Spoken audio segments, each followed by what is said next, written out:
though she's not his cousin. So what are they going to do as the majority of the public is beginning, and polls show this, to wake up to the fact it's an inside job? What are they going to do next time when they need to blow something up to pose as our saviors? This has got to really be hurting the globalists right now. Well, it's going to pose them a huge problem when they try to pull off their next false flag operation, because just like the Kennedy assassination, 9/11 hit us in the face like a wet rag. You know, the American public was just not prepared for that, and it was such a shock, such a trauma, that, it took us a while to gather our senses. But I think more and more people are going to be on the lookout next time, and they're not going to be able to pull something like that quite as easily. I agree. That's why they're going with patsies now, where they find mentally ill teenagers, drug them up, get them on airplanes, try to get them to blow up Christmas trees. Right. And even mainstream media is now admitting, wow, this is all provocateur. Yeah, exactly. So, well, this is actually kind of a good point. It's a good thing. I don't know about you, Alex, but would you agree with me that the New World Order is somewhat in disarray right now?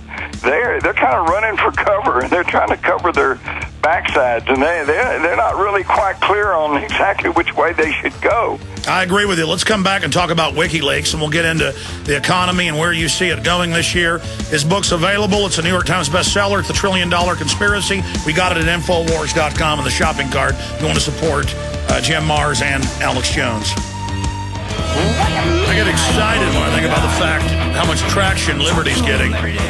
To watch the tyranny exploding makes me angry.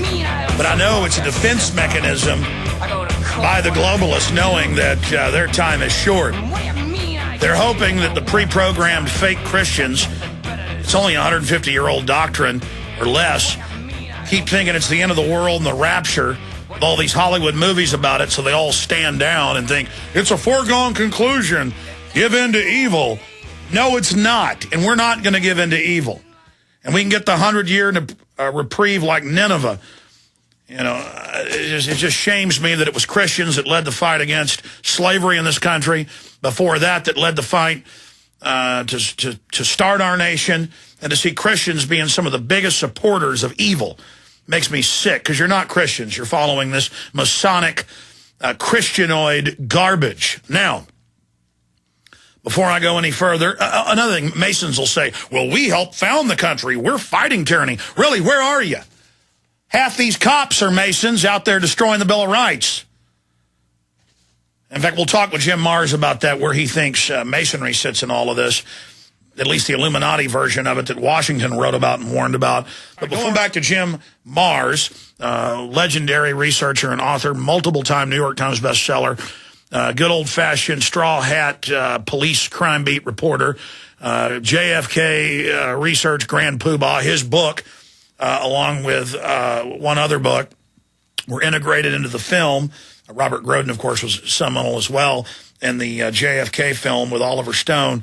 Continuing with the WikiLeaks situation, it's a very complex issue, but give us your shrewd take on that, Jim Marrs. What's your take on WikiLeaks, Jim? We must have lost Jim's connection. No, I'm here. Hello. Yes, what's your take on the WikiLeaks? Well, before we get to WikiLeaks, can I just throw in something about the California missile? Oh, absolutely. Give us your... This is huge. Let me tell you, this is China slips a submarine 35 miles off our coast, fires off an ICBM-type missile, and our Pentagon, who had to be under the orders of the commander-in-chief, all right, tells us that, oh, well, there was no danger to the United States, and actually we think it was just an airplane contrail, and nothing there, folks.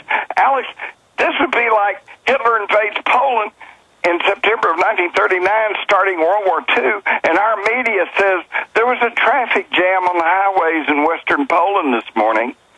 Come on. Well, maybe it was Santa and his reindeer. We've had a lot of guests on, like Wayne Madsen, who says he has the sources in the government that it was a missile trail, a Polaris copy, launched from under the water. They've had one of the former chairmen of the Joint Chiefs of Staff, or one of the members of the Joint Chiefs of Staff. We've had all these NASA top rocket scientists say it was clearly a missile.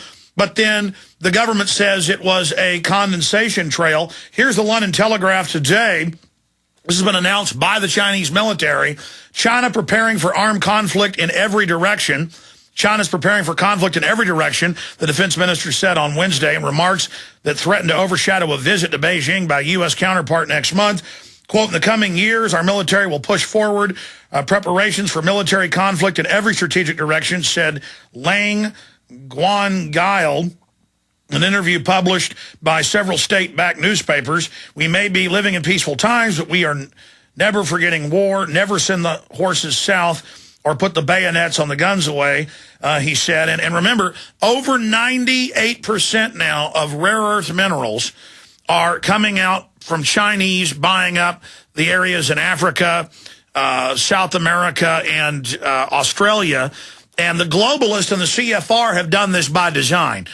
They've used the U.S. to fund their world government. Now they're going to bankrupt us, destroy our name, and the Chinese are our absolute rulers because they got one-child policy. They got eugenics.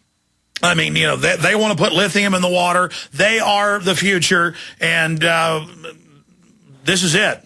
And they already have a pyramid power system structure of government, okay? In other words, at the very top is one guy or a handful of people, and then they tell everybody else what to do. So how easy is it going to be to simply put them on the board of directors or buy them off, and then you control all the Chinese?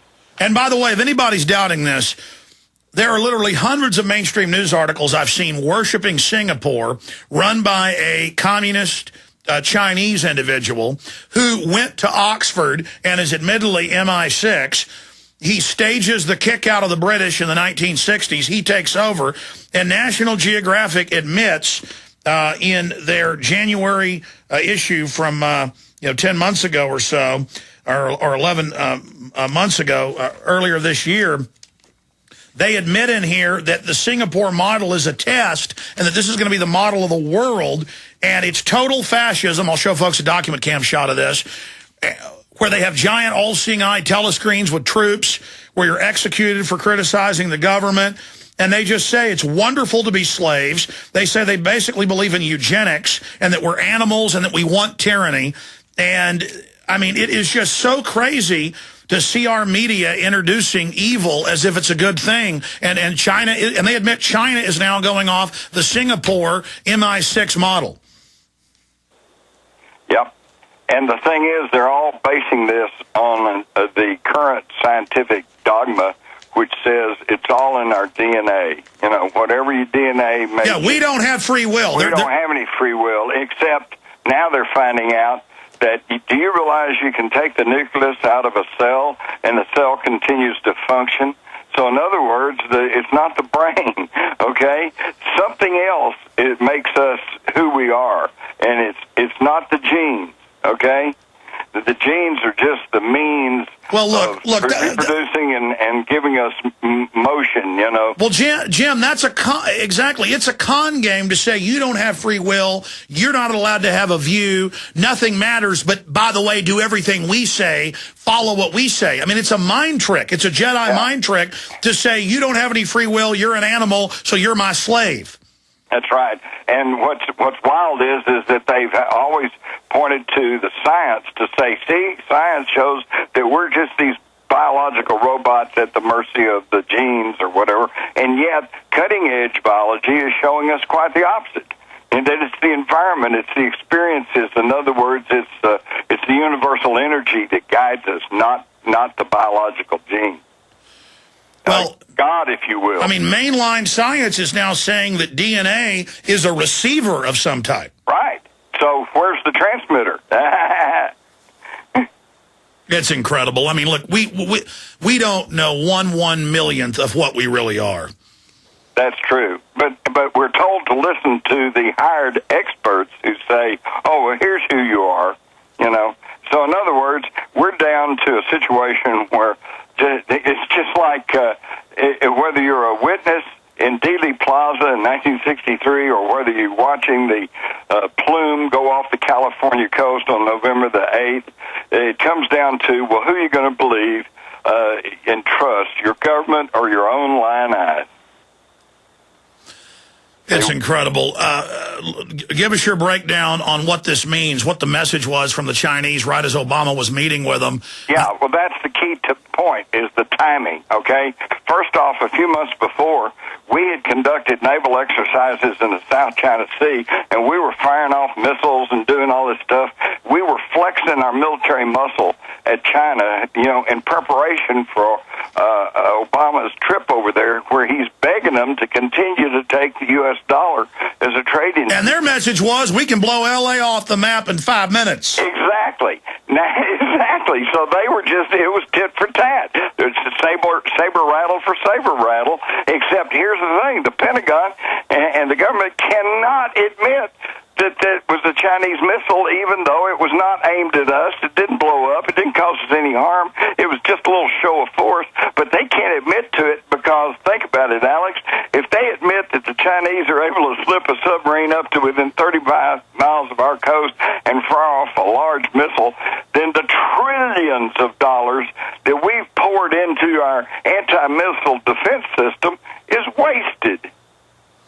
Well, I mean, if it's a suicide mission, they can't ever stop submarines. The Chinese have hundreds and hundreds of them. They just pull up and fire their Polaris knockoffs. Thanks to Bill Clinton and Donald Rumsfeld, they transferred all that stuff in the mid-1990s through Laura Allen Hughes to them. That's right. And I've said for years, and I remember telling you this, Alex, that should Bill Clinton have been impeached? Absolutely. But it shouldn't have been for sex. It should have been for giving our weapons technology and nuclear technology to China. But that's what the CFR wanted. Exactly. To watch those traitors sit around and brag how they're destroying America and how they're Maurice Strong and all of them moving to China. I'm telling you, now China's the biggest owner of our debt. I'm sick of it. But Alex, I have to admit, I am puzzled by one thing. China obviously is building up a huge military. Their military leaders, as you have said, and I've seen in the past, have said that war with the United States is inevitable. But wait a minute. Why would they want to knock off their greatest consumer base? I mean, go to Walmart. Everything in there is made in China. But that's a phase to destroy all small businesses in Europe, England, and the United States. They're using globalism and mercantilism to deindustrialize for a post-industrial world. Once they've consolidated all power and wiped out their competition, then the wars, the starvation, the bioweapons will be used to wipe the population out, as Henry Kissinger said in 1973. So, okay, it is part of the eugenics plan and part of the depopulation plan, which, by the way, Alex, I cover in my new book, The $1 Trillion Conspiracy. And just to show that these folks, they're not just saying that if we don't change our ways, we're going to have overpopulation problem. Prince Philip, I quoted Prince Philip. He says, if there is reincarnation, I want to come back as a deadly virus to help solve the overpopulation problem. So, Alex, as you well know, but most people hadn't quite got to this point, these folks, they're not just wanting to control us, they want to kill us. They want to reduce the world's population. It's all there. No, it's all official. I've now got the Rockefeller Foundation documents, how they put it in the vaccines, what they do. And that comes back to the chemtrails and everything else, the fluoridation of the water, the chemicals, bad food. They want to kill us, and people need to understand this, because when you're sitting there preaching on the street corner, Alex, and it's not just a philosophical debate. This is a matter of life and death. I know, and I see bureaucrats and people and cops laugh at me sometimes. Most of them don't. I mean, because you got a uniform and a badge, you think you're part of the system, so the system couldn't do wrong. I mean, my biggest piece of evidence is the tens of thousands of admitted murderous chemical, biological, radiological tests that our own government's done, and every other major government's been caught, murdering their own military, their own bureaucrats. Oh, yeah. I mean, these people practice evil to see if they can get away with it. It's all very scientific. Now, listen, give me your WikiLeaks data.